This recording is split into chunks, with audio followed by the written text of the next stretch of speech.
Slowly the world we're living in is getting smaller, and all we say is, please, at least leave us alone in our living rooms. Let me have my toaster and my TV and my steel-belted radios, and I won't say anything. Just leave us alone. Well, I'm not going to leave you alone. I want you to get mad. Hey. Human sacrifice, dogs and cats living together, mass hysteria. In a sluggish economy, inflation and recession hits the land of the free. Standing unemployment lines, blame the government for hard times. We just get by however we can.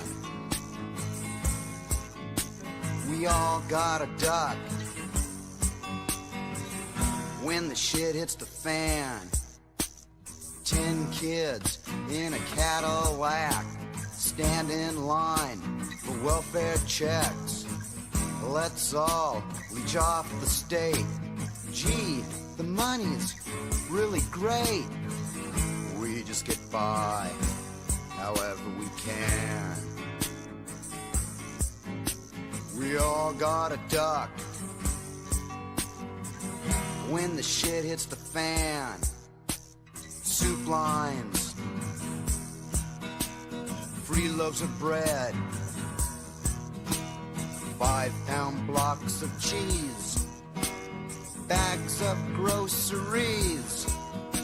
Social security has run out on you and me. We do whatever we can. Gotta duck when the shit hits the fan.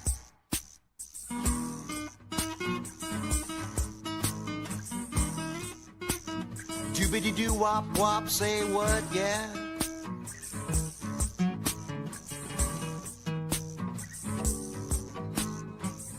We just get by however we can. We all gotta duck when the shit hits the fan. Soup lines, free loaves of bread, 5-pound blocks of cheese, bags of groceries. Social security has run out on you and me. We do whatever we can. Gotta duck when the shit hits the fan.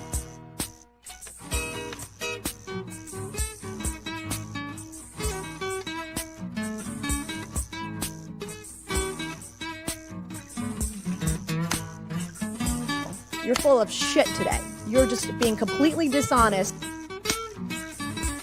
Well, that's bullshit.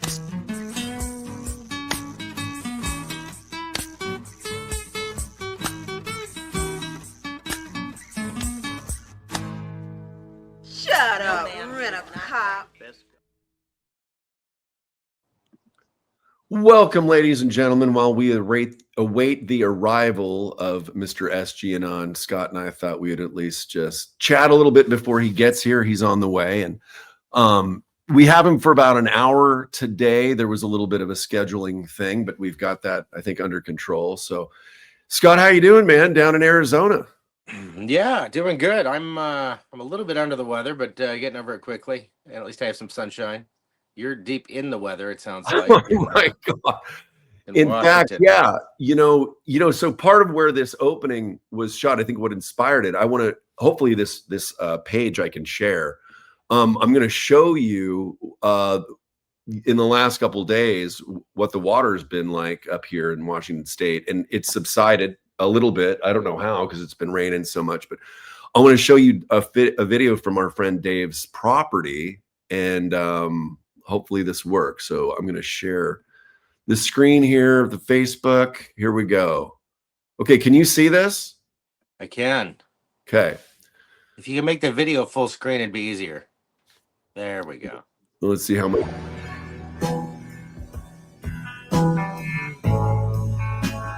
Oh my goodness.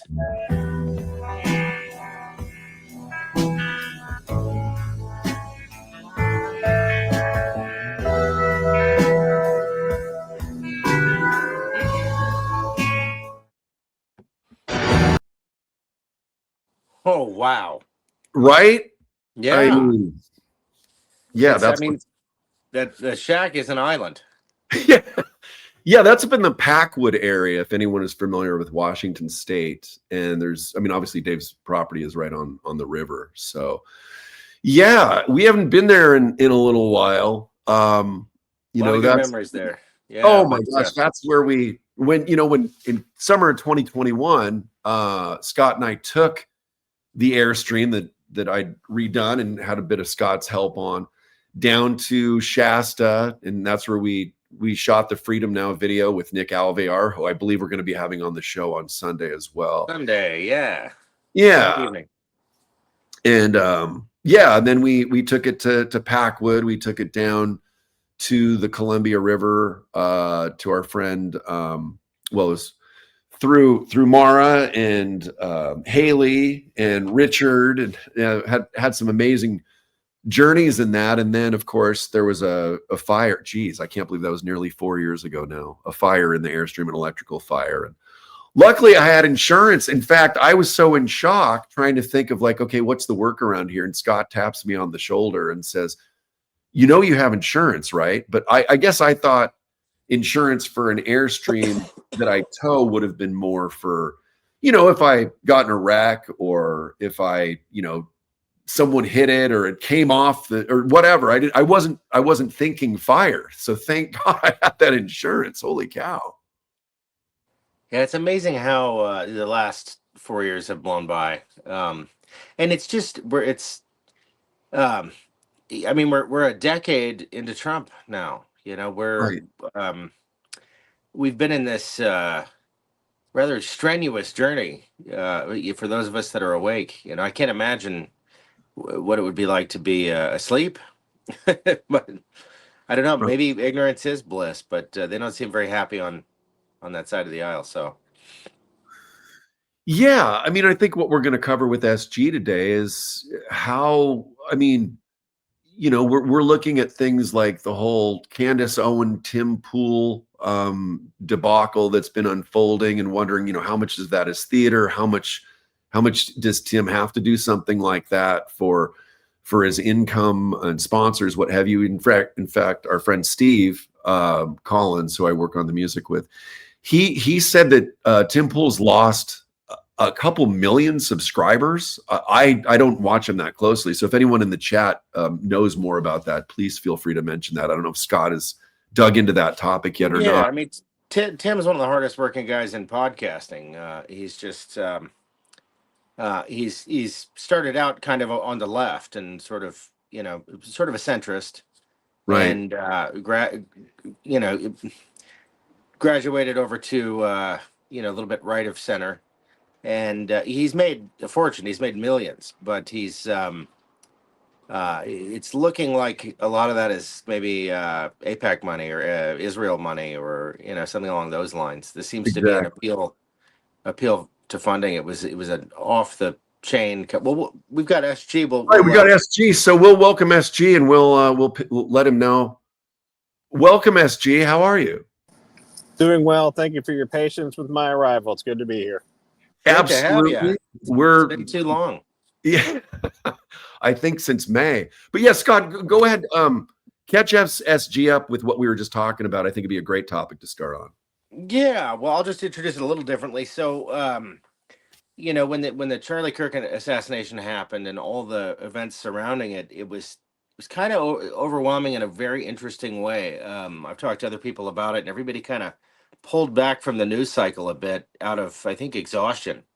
And it's still going strong. A lot of strange anomalies around that situation. But most recently, Tim Pool delivered just a scathing and I think rather embarrassing rant about Candace Owens that he's taken a lot of heat for. He just completely lost it on air. And Candace delivered a really relaxed response to it, which I think just added salt to the wound. But this seems to be an appeal to more Israeli funding, I think is kind of the general opinion. What do you think, SG? What's going on there with the Tim Pool, Candace Owens debacle as it relates to turning point? Well, it's interesting. I try not to take too much of a position on interpersonal squabbles that are going on out there, but I've been watching this one, and it seems to be characteristic of a broader struggle that's happening in the ideological titration process that everyone is sort of going through right now.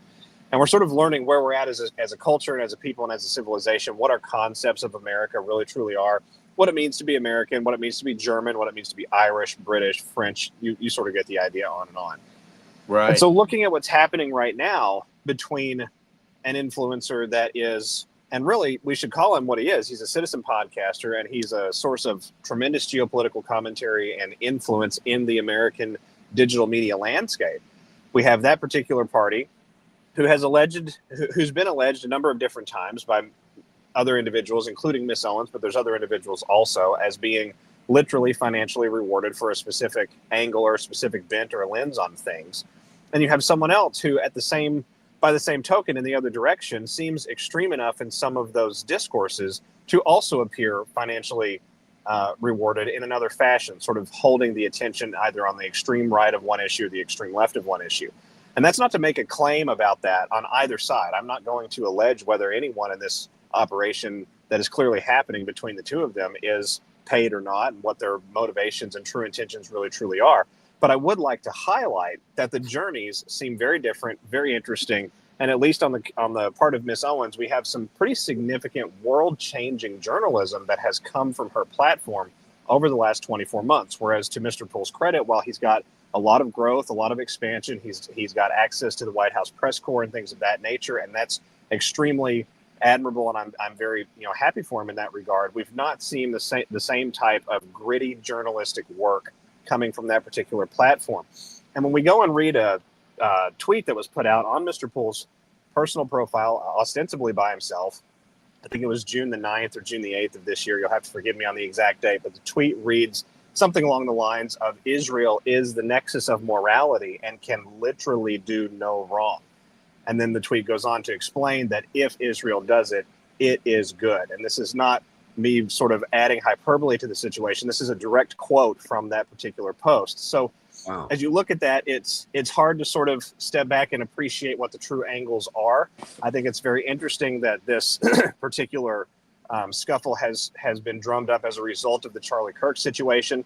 I don't believe that that's any more coordinated in the sense than just a conflagration of interests where someone's feelings are really whipped up about an issue. Someone else's feelings and perspective are also really whipped up about an issue, and that particular issue becomes the cross-section where those horns get interlocked. And I think that's what you have going on right now. But what it's doing is it is exposing who has strong discourse skills and abilities, who has the evidence, if you will, or documentation to come and prove certain points that they've made. And now, while it is true, we're still waiting on other documentation that's been, talked up but not really been truly disclosed. And I'll acknowledge that can be sometimes a fault of Miss Owens. I think that she is very impassioned and very heated about the things she looks into, and promises to show these things. And normally they get shown, but it can take some time, I've noticed, with her actual publication of some of those types of materials.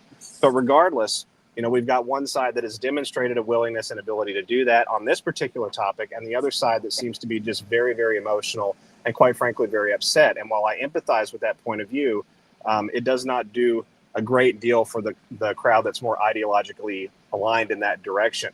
And I think the lesson here, if I may, is to branch off of the binary and to move into what is actually resource-based truth and what is reality-based truth, like in the moment, where you're able to look at real-world documents or activities or actions, executive orders we've talked about a number of times on this show and others, versus what we hope to be true and what we would like to be true, but what is not yet fully fleshed out to begin with, and may actually be shortfalling in some forms or fashions if it's presented as that truth.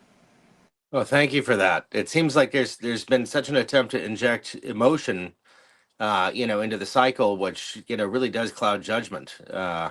People picking sides or valuing one, entertainment over facts. I hesitate to use the term reality because I don't even know what that is anymore. But and I don't want to belabor the point. I think this. The whole Charlie Kirk situation has gotten so much press. People are exhausted with it. But I do want to ask you, it's been presented that the the crime scene, was molested almost immediately, and there was an interesting looking camera, or what we thought to be a camera above, behind, it was mounted behind Charlie, and there were some podcasters that came on with some interesting information about that indeed it wasn't a camera but a projector, a holographic projector that required a 10 by 10 space in order to function properly, and then in fact that tent was 10 by 10. There was also reportings, I mean unconfirmed, of a trap door under the stage. Kind of like we saw in Sandy Hook, there was demolition that took place almost immediately after at the site. A lot of anomalies, a lot of things outside the standard protocol. And so, there's a number of different ways to look at it. I don't know if anyone has the hard answers, but are you driven to one opinion over another in this regard with what happened with Charlie? Great question. I don't think I'm driven to one opinion or another on that particular backdrop. And the reason why I say that is because it's sort of irrelevant what the actual transpiration of in the moment by moment events were as it pertains to whether or not Charlie is alive somewhere or whether or not Charlie is truly, passed along into that next phase of this journey. And the reason I say that is because when we look at the transpiration of events after that particular event, in other words, the broader sequence of events that has occurred over the last 45 to 60 days or so, coming up, I guess, right at 60 days, right around, that has now written a historic record and has sent, at least for purposes of the United States domestic landscape and domestic changeovers, leanings one way or another, it has now started a new trajectory. There's been a new rocket that has been launched off in that particular direction. And so, I was having this debate actually with a pretty decent Anon not that long ago about, this is another example of a coordinated psyop to, carry the narrative forward in a particular way, and whether that psyop is authentic in what it showed or whether that psyop is disingenuous for the greater good, which is sort of paradoxical in terminology, but that was the terminology used. Regardless of what the actual transpiration was and what actually happened there, the effect, the net takeaway is identical. And so we have a situation now where a lot has been spawned off in the interrogative arena, in the question asking arena, and the being loud and vocal about, putting a voice to some of the issues that we, the people, are obviously noticing. And I think we're seeing cooperative components to that actually coming out and doubling down or providing the stage and the scaffolding and the structure necessary to allow that to proliferate, because you have this extremely dubious narrative that has come from 2 or 3 different official institutions and agencies on behalf of investigations pertaining so-called back to this Charlie Kirk situation, and none of them make very much sense. And at the same time, you have concurrent allegations coming from Miss Owens. Actually, interesting that we should keep talking about that her reporting on this and her reporting about the Brigitte Macron situation that occurred over the last 12 months or so. I think she published that investigative report sometime in 2024. Her reporting, excuse me, over those 2 particular issues has now climbed high enough in the geopolitical influence sector worldwide that there is an alleged assassination hit that has been put out on her, and some very interesting details about a Ukrainian and Russian connection that moved to Nashville, Tennessee very recently. I think his name was Arkady Gaitamok, if I'm not mistaken. That has now come out as well, just in the aftermath of those allegations that there's this nation state actor level hit that's been put out on her. So looking at this Charlie Kirk situation, I want to be sensitive, obviously, to Mr. Kirk's memory and to the memory of, that his family will hold of him, regardless of whether or not he is still here or not. I guess if I was to put my finger on the topic itself, I would say that for intents and purposes of forward discussion, I probably wouldn't claim that he's alive somewhere. But at the same time, it's truly a situation of we don't know, because this is obviously an operation. This is obviously an intelligence style operation that has occurred here.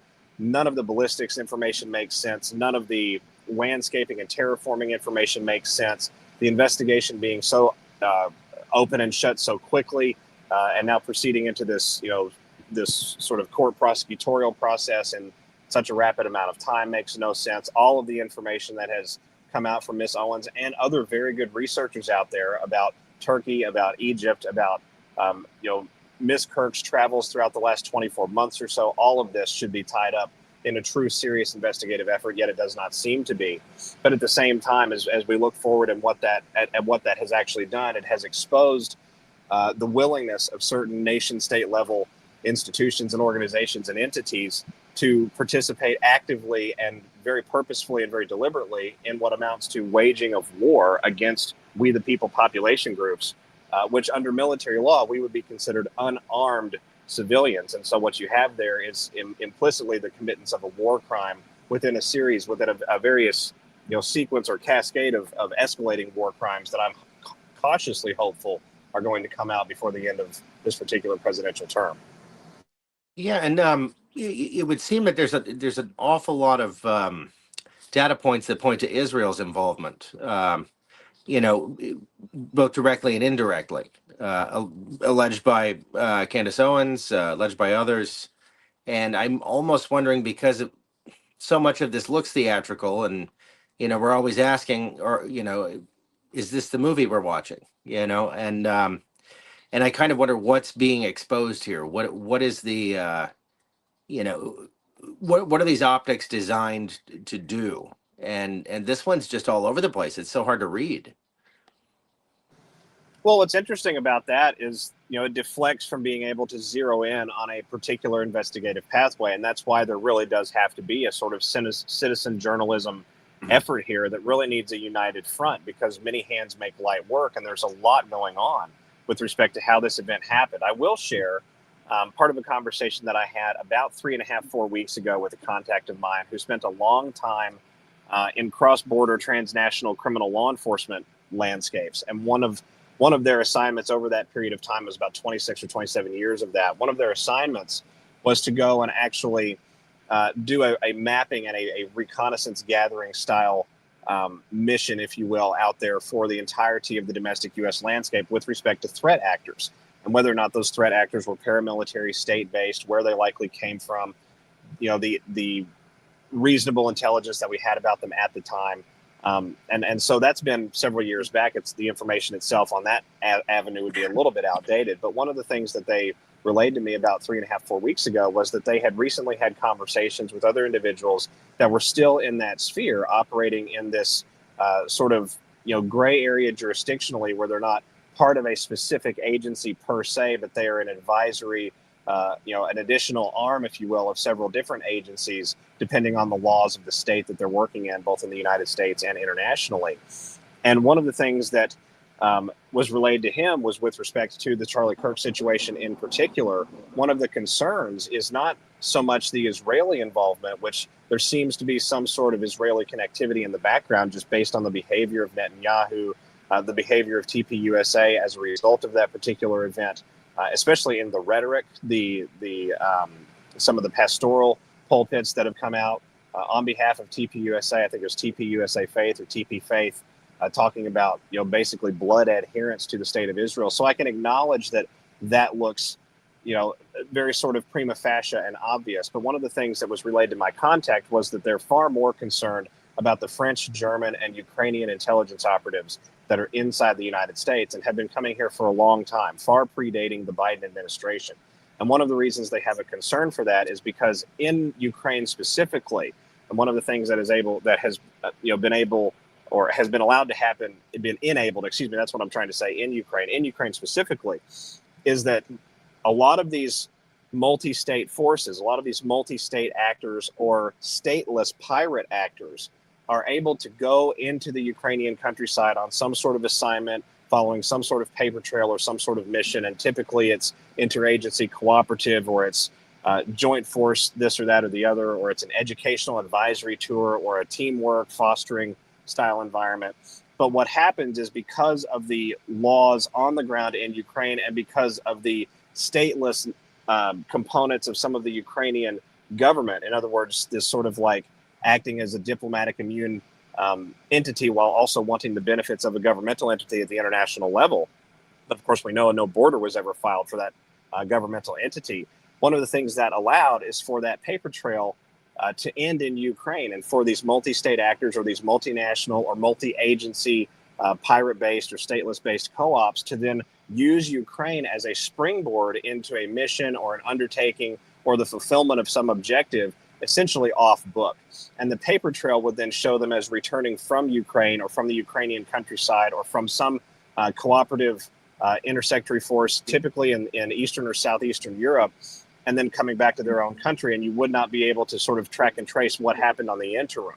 And so this contact relayed to me that there's a much bigger concern about those particular intelligence communities because they've been wargaming with one another how they were going to respond to this second Trump presidency for a number of years now. And they're actually some of the same forces that are connected to the Butler, Pennsylvania attempt on President Trump's life in July of 2024. And one of the things that is likely to come out in this process with Charlie Kirk and with all of these other sort of investigative processes that have been undertaken by Secret Service and DOJ and others is that you have a NATO and outside of NATO influence coming against the United States in the form of really what amounts to spying, espionage, and sabotage, which are considered acts of war. So this is going to be a very interesting public narrative as we go forward and as these citizen journalist efforts really zero in on Charlie Kirk. Yes, are we going to find some Israeli and some other intelligence community involvement? I would be shocked if we didn't. But what I'm really looking forward to fleshing out and proving is what this person relayed to me not long ago, is that some of our so-called allies are actually the ones that are doing us the most harm. Well said. Excellent. Yeah. I wanted to get SG's take on the recent Tucker Carlson interview with the gentleman named Milo. Scott, is it Yiannopoulos? How do you say his last name? Yiannopoulos. Okay. Yes. SG, did you have a chance to see any of that interview? I did not, but if I'm not mistaken, isn't that the one that sort of undertook the interrogative line of how sexuality changes have occurred inside the U.S. landscape? Yes, I'm going to play a short clip. It's so short, it's going to play twice. But I mean, it's a little abrasive, probably for some, but he gets his point across so quickly that I think it's worth showing. And by no means do we disrespect anyone in the gay community by this. And I was taken aback by the subject matter of this. I mean, basically, he's saying that no one is gay. I mean, and that it's trauma based. I mean, that's a very Cliff Note version of it. But I'm going to play this clip just so the audience can see what I'm talking about and how it relates to what we're seeing going on in the sexualization of children and schools and the transgender agenda, what have you. But this is the clip that I took out. And I'll, like I said, it's very, very quick. I'll play it a couple times. Here we go. Okay. Not there anymore. So if you wanted to weaken a society to the point of collapse, Fagotize it. Not there anymore. so if you wanted to weaken a society to the point of collapse, Fagotize it. So that being said, I mean, I guess from what you have heard about it and seeing this, I was surprised by it because he says he was a homosexual prior to, and he's abstained from sex for the last 5 years. But any intel or take or perspective from you would be appreciated, I think, on the subject matter. Well, I think the only perspective that I would have to offer of any significant value is the fact that Tucker and several others like Russell Brand, George Calloway, I think is his last name, excuse me, and a few others out there, they are now beginning to take the Overton window, for lack of a better expression, and move it further over.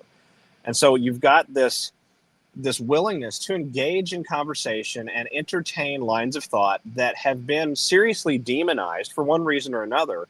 And one of the things that this provides, I think, is the ability to actually and honestly reflect on some of the societal changes that are out there. You know, I'm not going to make an opinion-based claim on whether or not someone's sexual feelings are authentic or not through the lens that I see from behind my own two eyes. I have no way of knowing that, nor do I really want to, quite frankly. Right. I would rather it just be a constitutionally based society where, as long as you're not harming children and doing no harm to others intentionally, you know, the more the merrier, have fun and have at it. So looking at this particular willingness to engage with that type of topic, though, I think that causes us to step back and say, well, what did atrazine really do? what does fluoride really do to the body? What did all of those artificial growth hormones put in pork and beef products in the late 1990s and into the early 2000s? How did they affect the explosion of sexual culture inside high schools? And there absolutely was. We saw an explosion of teen pregnancy. We saw an explosion of drug addiction. We saw an explosion of youth-based STDs and STIs. We saw an explosion of abortions in the 16 to 21-year-old age range between 1993 and the early 2000s, 2004, 2005, 2006. So we have to sit back and ask, what occurred there? Well, we were post-Childhood Vaccination Act of 1986, and that seems to be an interesting time frame. That would have been about that time frame where some of those would have been rolled to market, really well tested and disseminated and distributed evenly over a number of years. So early 90s from 1986, 4, 5, 6 years. Enough for things to proliferate really throughout the country and change the societal landscape. We got a new food pyramid, if I'm not mistaken, in the early 1990s, which was entirely inverted based on hormone care and hormone balance, designed specifically to weaken the organism. The terminology used on that video a moment ago, it's a little bit aggressive, and I understand the place that it comes from, but that's not the only tactic that was used. It was an entire assault, and has been an entire chemical and biological assault on our very substance as human beings since the 1960s. I mean, Operation Northwoods was literally their admission that they do this type of stuff all the time.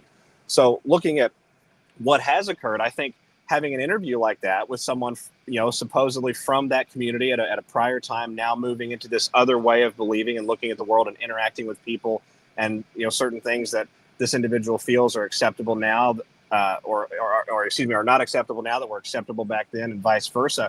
I think that this does a great deal to advancing the public narrative of unification, because we should be able to have these talks without hating each other. I should be able to have a conversation with someone across the table from me that has a different sexual orientation, so long as that orientation is not aimed at anything or anyone that is 17 years old or younger, right? This is not hard to do. There's a gigantic X account called Gays Against Groomers.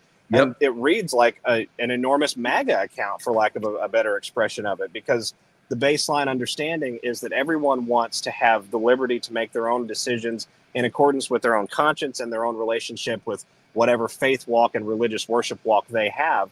But we all have this common understanding that children and the very vulnerable and the very weak in society, so the very young and the very old, they merit special attention and special care, because they will affect the trajectory of a society, and they're sort of outcome determinant, if you will, on the health of a society overall. So I'm kudos to Tucker for having such a provocative conversation. I'm looking forward to seeing the more things that come from him and some others as we go through this broad process together, because we have to normalize the difficult talks again, or we're never going to get anywhere.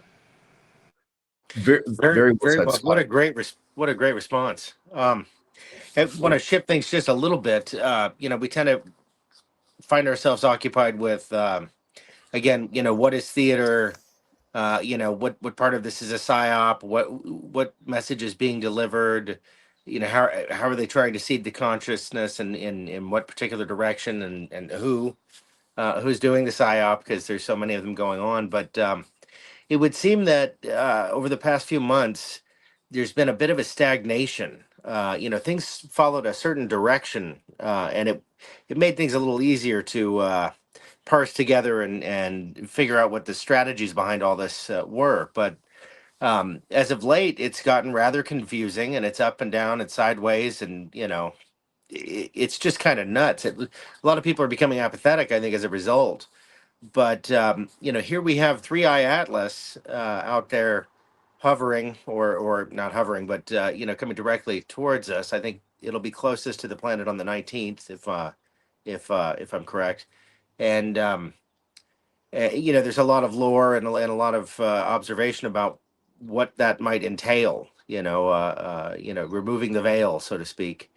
And I've often wondered if we've been in a holding pattern, waiting for some larger catalyst, to impact humanity in a very profound way. 107 has talked about, God making an appearance, towards the end of this. We know that this is biblical. So would you agree with me, or is that just my interpretation that things have gone all sideways and Upside down. Well, I don't think it's a sideways and upside down, but it is a topsy-turvy world by design right now. Yeah. For a lot of different reasons, right? And we've broken that down on, I think, previous discussions amongst ourselves before on calls like this. Right. Something that was very interesting that I heard about 3i Atlas, and I'm not an expert on the interstellar, extrastellar component of the discussion. My expertise really focuses more on how shifting pressures affect the changeovers in the landscapes around the world. And a lot of those pressures right now are being applied in original, unconventional, first-time ways, and it's very, very exciting. But 3i Atlas, I was having a conversation with someone, this has probably been a few months ago now, and one of their descriptions for this particular phenomenon was that the 3i Atlas itself, the actual occurrence of this coming into our conscious awareness at this moment in time, is intended to symbolize the activation of the third eye that actually ties into each and every one of us from a spiritual anatomy point of view. We have systems inside of our being, inside of our physical flesh, blood, and boneness that allow us to interact more fully and more completely with that extrasensory landscape. There is an electric field that emanates out from the human body. We're supposed to be able to interact with it much more consciously and much more deliberately. And it has great power in the sense that this is an electromagnetic world. So we have the ability to influence a lot of things. And the ability to have a little bit of what I would call peaceful insight, if you will, or powerful, Holy Spirit-driven insight. One of the main mechanisms for that, recognized in a number of different schools, including the Coptic Christian schools back in the early days post the death of Christ, is that what we would call so-called the third eye, or the intersection inside that emanates from the pineal gland inside the human brain, that is a powerful channel of intake. In other words, that is a resource that is given to us that is not given to all of the other creatures here in the world, because it is very sacrosanct and because it has a deep connection to being able to funnel spiritual guidance, really meshing with that blended Holy Spirit energy of God into a conscious awareness here in the world. And so as we look at this event and look at the concurrent events that are happening at the same time that this particular extrastellar or interstellar event is occurring, you have this massive pressure being applied all across humanity right now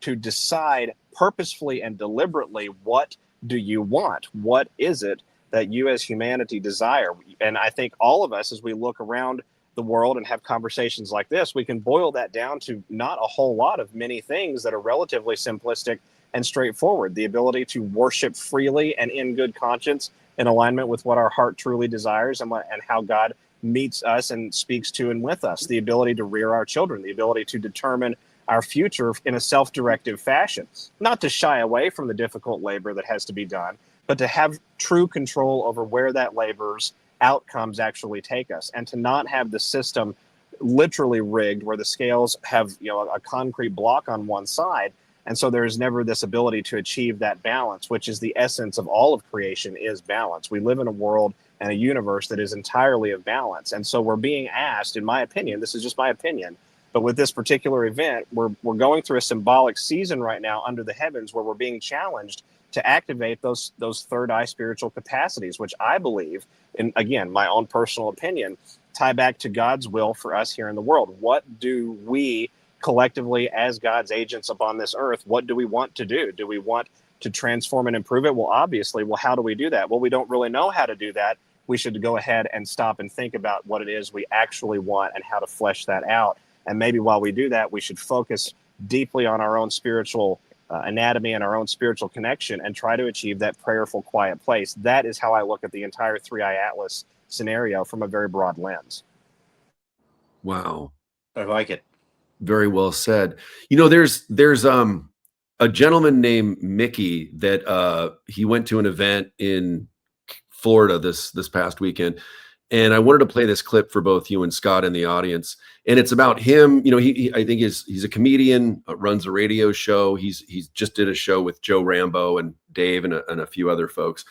And it's him coming to terms with, the spiritual awakening. And it's a pretty powerful clip. And I think it's given, when Scott sees this, it's how I believe he and I both feel about our show and other people that have found shows like this to be very powerful and helpful in their awakening. I just wanted to share this with you because it's basically changing the complete trajectory of the show. He's built this show with his partner, I think his name's Matt, over the last 8 months, and now they're kind of, they're stepping into this more this type of subject matter.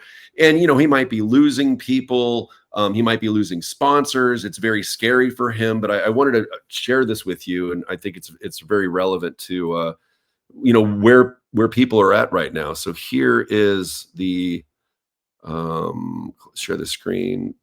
Here we go. This is on our X account, so this is about 1.5 minutes. So here we go. Dude, I keep it as real as anyone. Yeah. So here's what I'm realizing. This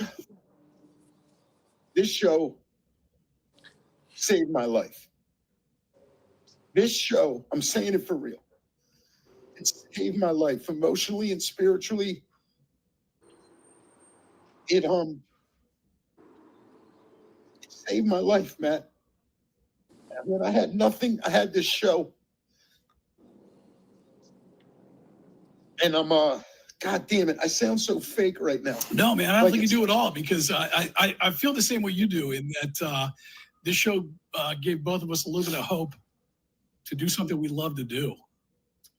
I just am coming to the realization that it's time to go to the next level. Yeah. And these shows, dude, and these people, and look, I got to say something. You're going to hear words like Q, right? Anon, all these things that go on in the world. I'm in none of it. I'm not in any of it. I'm not down the rabbit holes at all. What I am, though, is at least to a point where I go, okay, you know what? In all fairness, I don't know if I agree with anything, but I'm starting to at least respect the intellect of these people. Very much so. And I'm starting to respect the fact that we at least need to listen. At the end of it, we can say, hey, guess what? I see what you're saying. I'm not all in, but I do realize that's something we should probably keep an eye on. Yeah. You know what I mean? For sure. Wow. So, yeah, are you familiar with Mickey at all? Is that something that's new for you? New for me. New for me as well. I had heard the name, but I had not had a chance to catch any of the programming. Right. And I want to say this is the beauty of the friendships and relationships that we've built. We have a dear friend in Costa Rica, Carol Maureen Friesen, this is her watching our show right now. She introduced me to Mickey and the beautiful vulnerability of which he is, coming into this realization with, and open-mindedness. And he was on Rambo today talking about, he wants to get into this back and forth with Patrick Gunnels and say, Patrick, I know you believe the world's flat, but I believe it's round, and we may not agree. But just the willingness to have these conversations is very powerful. And and when I heard this clip, I immediately thought of SG Anon. I'm talking to Scott like SG's not here for a second. the beautiful, brilliant intellect and compassion and empathy in which you come into this, and you have really kept, I would say, hundreds of thousands of people somewhat sane through navigating all this, and I'm one of them. So it's amazing sometimes that we have these shows with you, because like I've said on the show, this is like three guys hanging out, having a conversation. It's not necessarily so much an interview. It's just us, and we're sharing these conversations with people by opening up the laptops, having a public forum and having comments like what Carol just said. And so I just wanted to acknowledge what you bring to the table and what your thoughts are after seeing something like that, SG. So. Well, you honor me greatly, and I am extremely delighted to hear that the work that I've done has, had a material effect beyond just resonating my own brain case around for a while, and sometimes it can feel that way.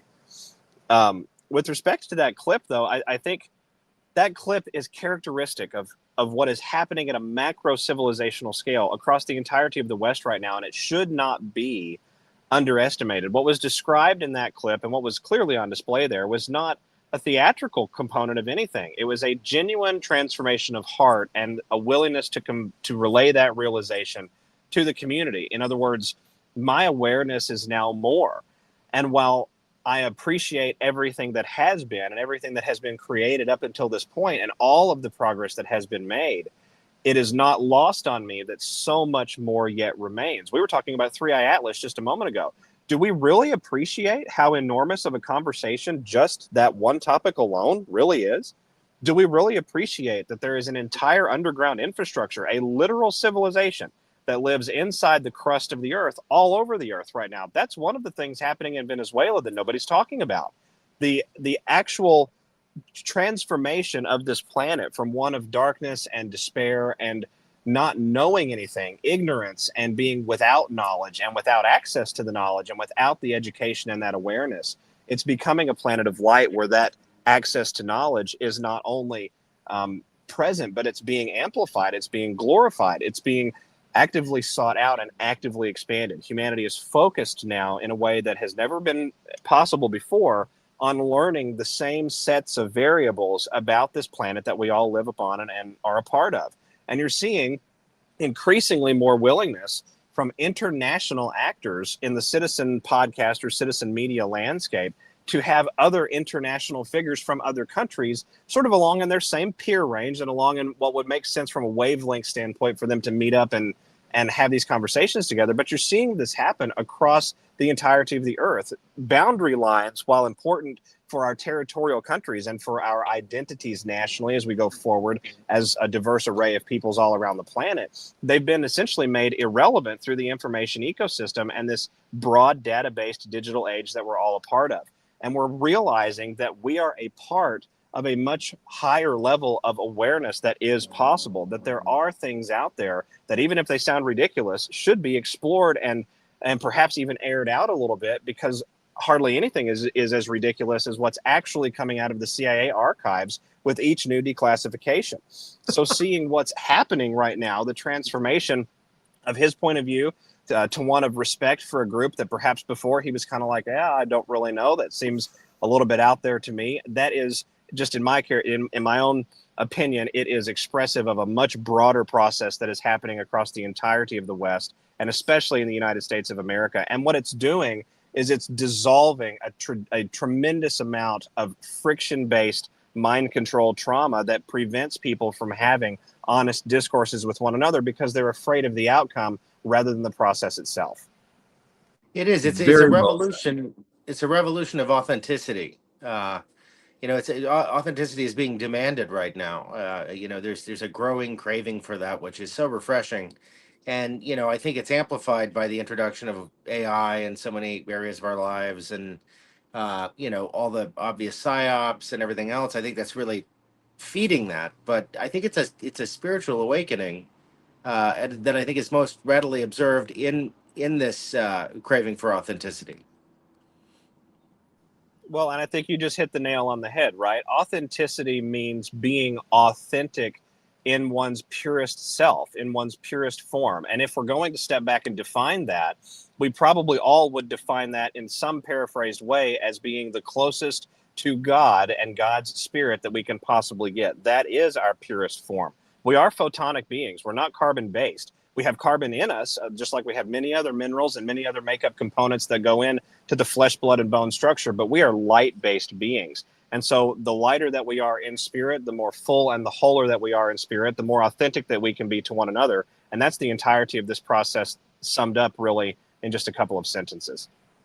That's so well said. It really is.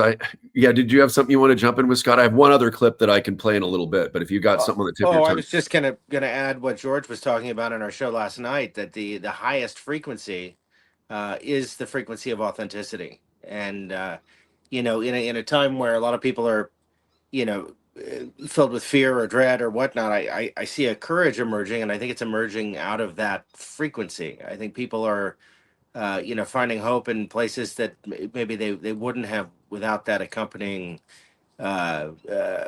commonality. that we're all seeing and feeling. Right. But you had a clip, Joe? Yeah, because we got SG for about 15 minutes. Speaking of authenticity, I just wanted to let SG know, and I don't know if he saw our original interview with the gentleman named Kevin, who unknowingly, I mean, he basically these people at two different times in his life offered him adrenochrome, and he took it. And there was a time travel component, and I went through the interview this week. It was originally a 2-part series, and I put it into one. And I wanted to play a clip from that, and also show the thumbnails so people can dig into this if they'd like. But we never heard a firsthand account of someone that's tried adrenochrome before in the components of that. This was a gentleman that was, I can't say a more specific word for it than this, when he was raped when he was 4 years old, and demons were attached to him, and he lived his life under substances, you name it. And later, then I forget how many years later this happened, I think 10 to 15, he was working in the fields of Northern California, thinking he was just working in a pot farm. And over time, he'd seen these children that were doing the clipping of the pot farms starting to disappear, and had the horrifying reality that they were actually being turned into this substance. I've never seen an interview like it. Like I said, I'm going to share the thumbnail of it so people can look at this. We just released this a couple days ago, and then I'm going to play a clip from it. But Scott and SG and I have talked about adrenochrome and many subjects on this channel, and I wanted to make people aware of this, because thankfully SG does take these shows and then upload them onto his channel. And so I think it's a perfect platform, because people are open-minded and articulate and want to learn more from SG. So I just wanted to share this because I think it might be of interest to his audience as well. So first of all, here is the thumbnail if people are interested in the show.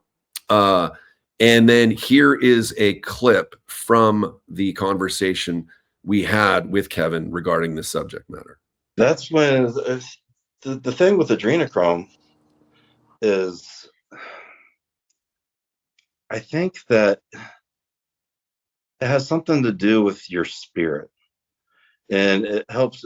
Like when you go to sleep at night, who knows where we go when we sleep? If our spirit leaves our body or whatever. I almost think that's kind of like what happens when you take adrenochrome. You almost like go into a dream, and I think that people are able to see into the future with the shit. I think this might be one way that they even look into the future. I don't know. I know they're able to look into the future. Wow. Well, maybe that's why there's such an appeal for it in this world. Well, and why they get away with it so much, they can see the threat coming, I would imagine. But anyway, so yeah, please continue. So, and in no way is he endorsing this. I think what he's saying is, like the Simpsons episode, the ability for them to stage certain things, you name the psyop, that if they do actually have the ability to time travel and step into this dreamlike state, but actually alter reality, it's very mind-bending. So I just wanted you to see that, SG, so that because this is before, I believe, it was right around the time we started doing interviews with you, but you're very busy, and I didn't know if you were aware of this conversation that we had 3 years ago, but we basically re-released it because it's I've never heard anything like it. So your thoughts on that, if you would be so kind. Well, it's very interesting, and honestly, I'm fascinated by his characterization of that. And I want to highlight something that comes to mind immediately and again, this is my initial impressions the first time I've seen this clip, but what came to mind when he was talking about how it like sends you into a dream state, and there are these sort of clairvoyant or extrasensory abilities that are unlocked as a result of the conscious blending of you and that broader perspective dream state version of you. One of the things that I thought about was, this universe of duality and justice, right? If we have a universe that is ruled by a just spirit, a just God, and that's what the book tells us, then that means we have balance. Balance is the embodiment of justice itself. Balance is the expression of what a just landscape looks like. And if there is balance, it means there's also equivalency. And so when you look at the ability to turn on your extrasensory component, parts of your body, your systems, what we were talking about just earlier with the spiritual anatomy that's been suppressed, if you can do that in the light by following Christ's example for, just for the purposes of this discussion, and coming into that spirit through this appreciation and gratefulness and this, very authentic sincerity for the sacrosanct nature of the human body, the human being, who you are, and how powerful that spirit that creates worlds, that Holy Spirit of God really is. If you can activate it that way, then you can also activate it through adulterated means. And when we look at what has actually happened across the entirety of the world, there's a lot of speculation about the nuances for why certain ceremonial activities and certain sacrificial activities would have such gravitas to them and such persistence to them and such consistency over time. But one of the things that is not really debated by anyone, and is sort of understood that this is just a component of it, is that its effects, whatever comes from participation in those ceremonies and those types of very deep, salacious, evil activities, those effects are temporary and they do not last very long. And so there has to be a reuptake. There has to be a constant drinking at the well. It is the thirst that can never be quenched. So when you look at what's happening out there in the world, we're being called to quench that thirst forevermore and never thirst again. And that is the essence of the spiritual awakening. We can, as humanity, activate these same components of our consciousness, these same avenues and resources and assets that are available to us by virtue of us having the type of DNA that we have, and we can do it in the right way that balances this planet and helps to remove that very deep, very dark level of evil and what I would characterize as deeply occultic black high magic, removing it from this world and from this realm so that those particular effects reverberatively in that broader quantum reality that we're all a part of are not hindering us and keeping us back from who we really are at our core. So well said. Gosh, I love these conversations. Scott? No, I agree wholeheartedly. It's dark versus the light, and I think I don't know, go back to Babylon, look at read the Old Testament, look at all the sacrifice based religions, deities, the ones that are still alive today, Baal worship and Moloch and so on. It's foundational, I suppose, as to how we got here, and it's what we appear to be overcoming, I think, with the light. Very, very well said. I think that's a fantastic point. Go ahead, sir. Oh, I was just going to say, I know we only have you another 5 minutes, and anything you want to say in closing, but I'd love you to respond to that. I did not mean to cut you off. Well, actually, it's very interesting. My closing statement would probably be a response of a sort to what Scott was just saying a moment ago, right? This transformation of the world, it's not happening only through God's Spirit in the sense that there's this, snap of a finger type change where everything is transformed in an instant and humanity's effort gradient was virtually zero. It is a co-creative dance. It is literally the Father asking the Son to help me frame the building, help me build this. Let's create something that actually is reflective of the type of talents and abilities that all of you are endowed with and imbued with. And that's the beauty of all of this. The Q Entity Online tells us there's a war for our DNA and explicitly instructs us to protect our DNA. Well, that must mean our DNA has tremendous value, perhaps value beyond the typical concepts of what we would consider value exchange to actually be. And so when we look at the world of the future and the awakening that we're all upon, it makes a great deal of sense that we would have to come into this in a fashion that is mutually aligned and very, very imbued actively and in the moment confidently with that particular spirit, because only that type of amplification, all of us together, can overwhelm the momentum that thousands of years of horribly deep evil has caused at that quantum resonant level here in our world. It really does have to be a tidal wave of a change. And as we look at conversations like this and others that are happening consistently, daily, weekly, monthly, pushing the boundaries of thought, expanding the subject matter that people are willing to talk about, embracing the concepts of going extreme with some things as long as it's not violent, and maybe walking back from that to find where the truth actually lies. That is the beauty of this journey, and it will eventually overwhelm that darkness with shining light. Beautifully said. Beautifully said. Scott, anything in closing you want to say? I've shared everything I needed to, because I know we have them for about an hour and that's coming to a close. So please. No, I know. I just need about 5 more hours, but we don't have it. So we'll have to do another show sometime soon.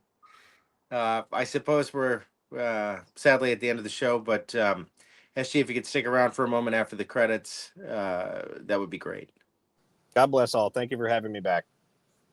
Thank you, everybody. Appreciate you. I'm going to just roll the outro, and SG will talk to you very momentarily. All right. Take care. I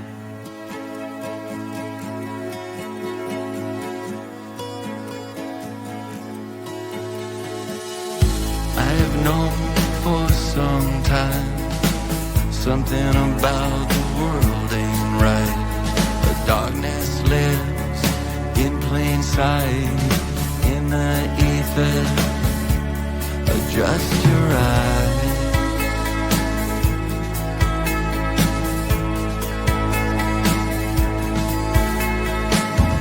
There are those that have no clue. You give them hints, they just stare at you. Most have lived in Plato's cave, watching